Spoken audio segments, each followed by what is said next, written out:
can't wait till they go back to school. But we still have several weeks before that begins in earnest. But this back to school health fair has been something that has really been a hallmark of our City of Milwaukee Health Department now for 2 decades. This is our 20th annual back to school health fair. And what this does is this allows parents and children and guardians to bring their children, or their wards if you will, with them to one of 2 locations. We'll have one this week, Friday, July 30th from 10 a.m. to 3 p.m. at the Barack Obama School of Career and Technical Education at 5075 North Sherman Boulevard. And then the following Friday, next Friday, August 6th, and it's hard to believe it, we're already almost in August, Friday, August 6th from 10 a.m. to 3 p.m. right here at the Southside Health Center at 1639 South 23rd Street.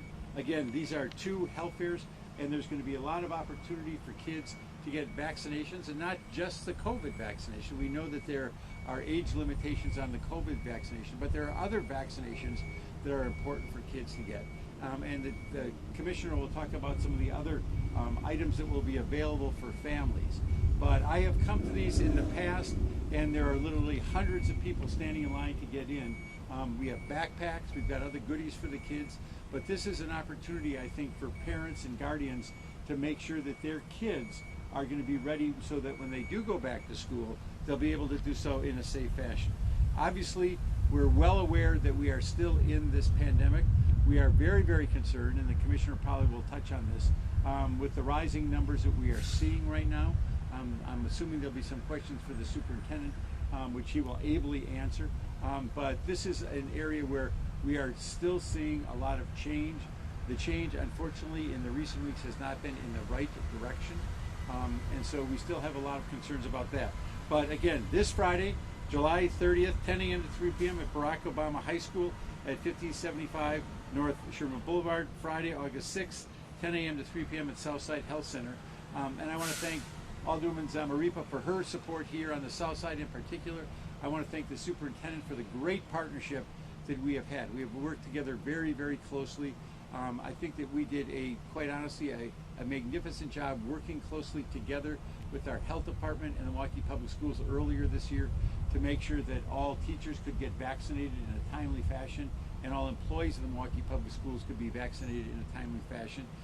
We continue, of course, to want to make sure that to the extent permissible under the CDC guidelines, all children get vaccinated. But with that, I'm going to turn it over to our Health Commissioner Kirsten Johnson. Commissioner.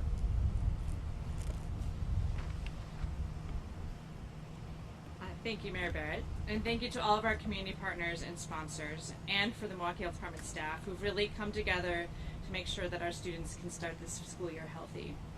To start, I really want to extend a huge thank you to this year's sponsors who have continuously made this event a success: Anthem, Freightert, MHS Health Wisconsin, the Milwaukee County Zoo, and United Healthcare. Without their generosity, we wouldn't be able to offer the health services we're offering and the supplies and backpacks to our students. I also want to take this time to thank the Milwaukee Fire Department and the Milwaukee Police Department, who've been incredible partners throughout the pandemic and also assisting the health department with getting our community vaccinated. This year, the Back to School Health Fairs are focused on public health services to ensure students can safely return to in-person learning in the fall. After navigating between virtual and hybrid classes last year, we know everyone is eager to get back in the classroom, but we need to focus on doing so safely for our students, our teachers, and the staff. That's why this year's health fairs are focused on immunizations. All childhood immunizations will be available, as well as COVID-19 vaccine for anyone over the age of 12, including parents and guardians.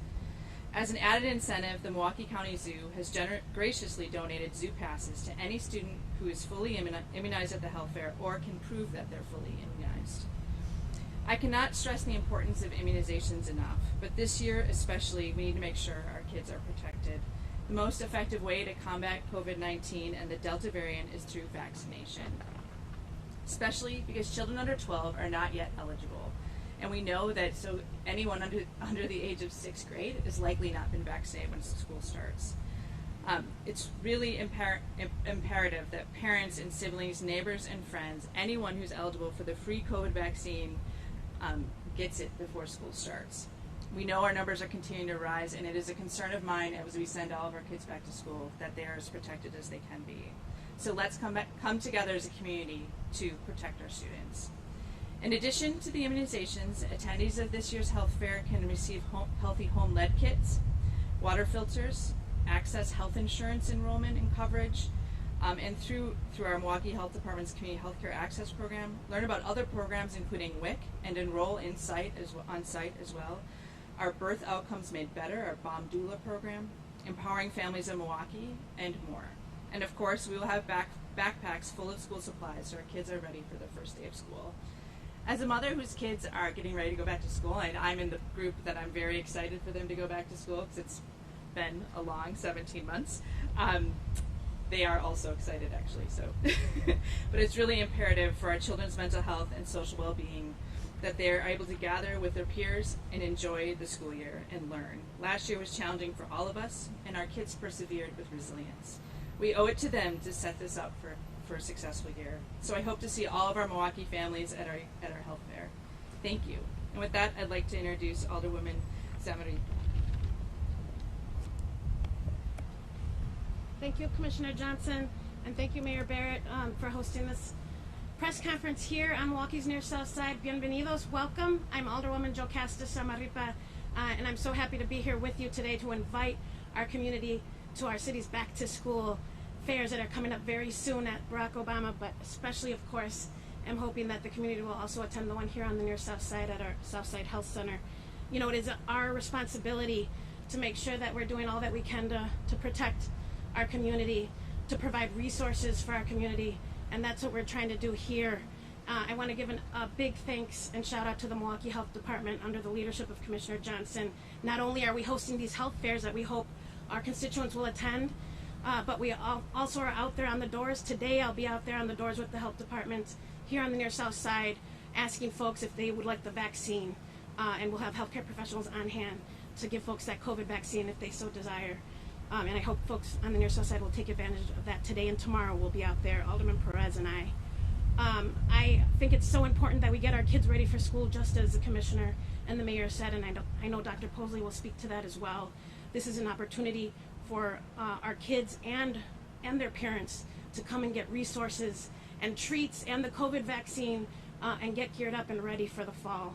And so with that, I want to hand it over to our MPS superintendent, Dr. Keith Posley. Thank you.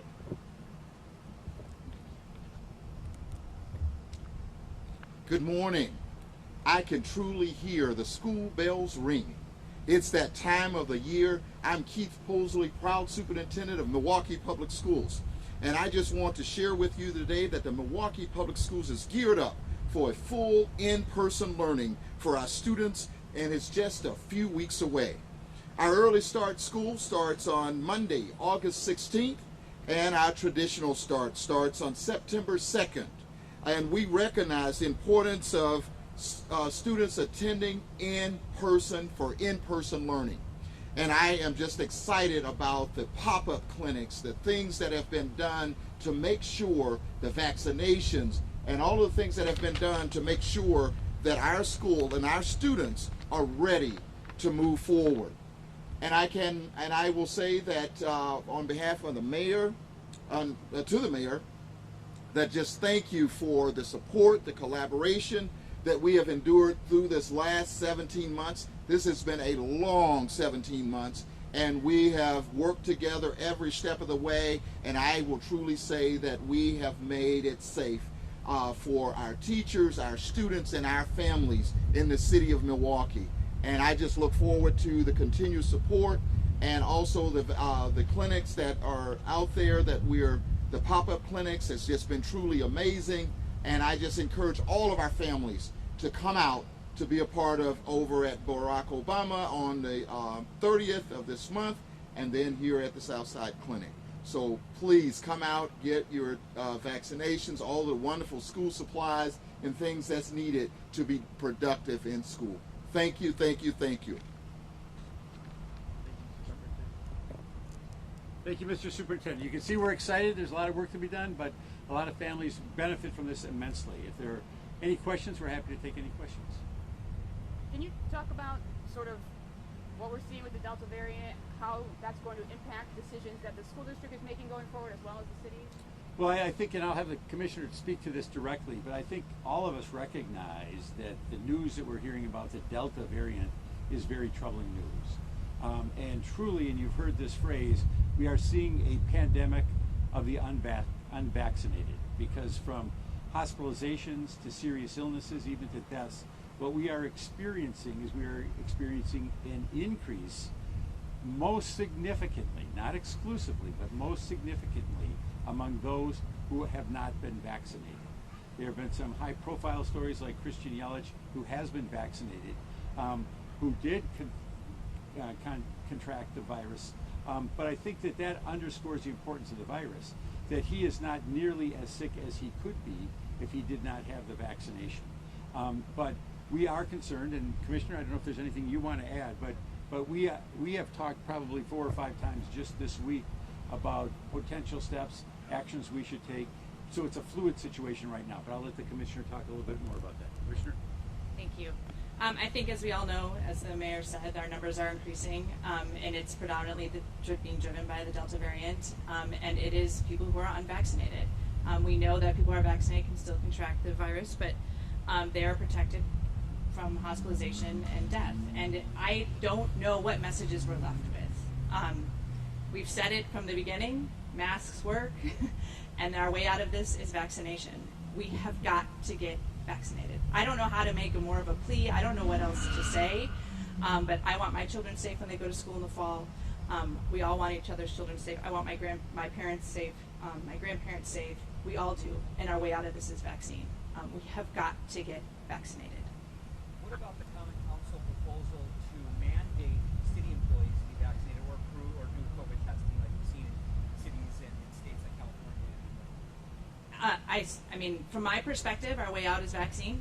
However, we can encourage people to be vaccinated. I think we should pursue it. And Mayor Barrett can speak to that. We have had that conversation, and we're working with the health commissioner. We'll be working with the executive director of the Department of Employee Relations to see exactly what we do as an employer, but we certainly want to lead by example as well. We know that there are a number of organizations, in particular healthcare organizations, that have mandated this, and we're obviously looking at the legal ramifications of this, seeing what we can do, talking about what incentives are possible, but we think it is important for our employees to be vaccinated as well. Just curious, back to school, is anything changing? I mean, I know masks will be required. We know that. You announced that earlier this year. But I'm just curious, is there any more implementations that are going to be done? More, more social distancing, anything like that?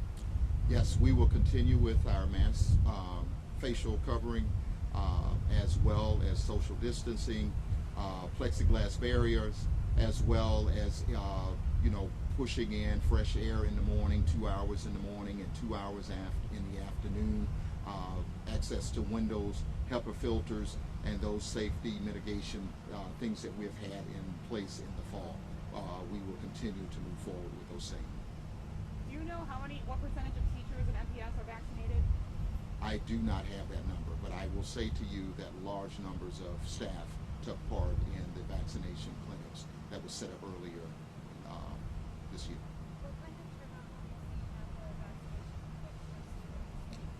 Well, we have had 5 clinics that we started out with early on. The numbers, we've seen good numbers there. I was excited about the one we had on Saturday. There was large numbers of individuals at South Division High School. And then we have a few others that are taking place. Maybe someone, Commissioner Johnson could probably address that around numbers. I do not have numbers. But I will say that families as well as students has been taking part of the vaccination clinics. With some other states, like I look at the CDC, more at the higher ed level, but still concerns about this vaccine and vaccine denial, trickling out to bans on requirements for all vaccines. That would include all sorts of other vaccines that Wisconsin is needing to get currently. Are you concerned that the pushback we're seeing for this vaccine could affect vaccination rates generally in the city? I'm going to have the Commissioner talk about this, but I simply want to say the earth is not flat. And these are vaccines that have been proven to be effective. And I can't allow, as mayor, these false statements to go unchallenged. Again, the earth is not flat, and the vaccine works. Thank you. I don't think we have that same concern in Wisconsin. We have long-standing rules that I think have held up, and I don't think are threatened in terms of overall vaccine acceptance in Wisconsin. I mean, certainly it's a concern, but I'm really hopeful that that is not the direction we're headed in. And I just want to say to one more point, this pandemic started last spring. Predominantly, we saw a spread in nursing homes. I got a text this weekend from a nursing home administrator who said to me, I don't know if I can do this again. So they have a facility that's 100% vaccinated. All of the people who live there are vaccinated, except for they have a lower vaccination rate in the staff who are younger and more hesitant. And they had somebody who contracted the virus, was hospitalized and unlikely to make it. I can't tell you how hard that is for me. I might start crying to hear that, because I was there when the first person died in Wisconsin in a nursing home in Nosaki County. We cannot do this again. So please, please get vaccinated. I have a follow-up question to that. With the news, I'm sorry. No, I'm sorry. You know, the CDC guidance this week, can you maybe speak to what that means for the average person living in this area, and is there any discussion, I guess, within your department now about what the future of a mask mandate could be back in Milwaukee? I think at this point we are embracing the CDC guidance. We are absolutely recommending people wear their masks. Similarly, we're recommending you get vaccinated. We know what works. We know masks work. So please, for your fellow man, for our children, and for those who are most vulnerable, wear a mask. I think another question I would have for you is, a couple months ago you had talked about, you know, just the fact that you weren't worried going into the summer because you had the whole summer to get us through the fall. I guess, are we at that point now that you were kind of maybe worried about? I am still somewhat optimistic that time is on our side with the summer. We certainly are seeing the Delta variant. We have not, hospitalizations are starting to rise. The story I just told about the nursing home, and that's where I fear we're going to see people who are most vulnerable be impacted by this because they're immunocompromised. And again, like those poor families, they did their job, and now it's time for everyone else to do theirs. How does that affect events going forward the rest of the summer? State fairs, Summerfest, all these places where we're going to see large crowds. Right. I think we're really just going to continue to encourage mask wearing and vaccination. Vaccines will be available at all those events. Please get vaccinated. Thank you all very much. Yep. Thank you.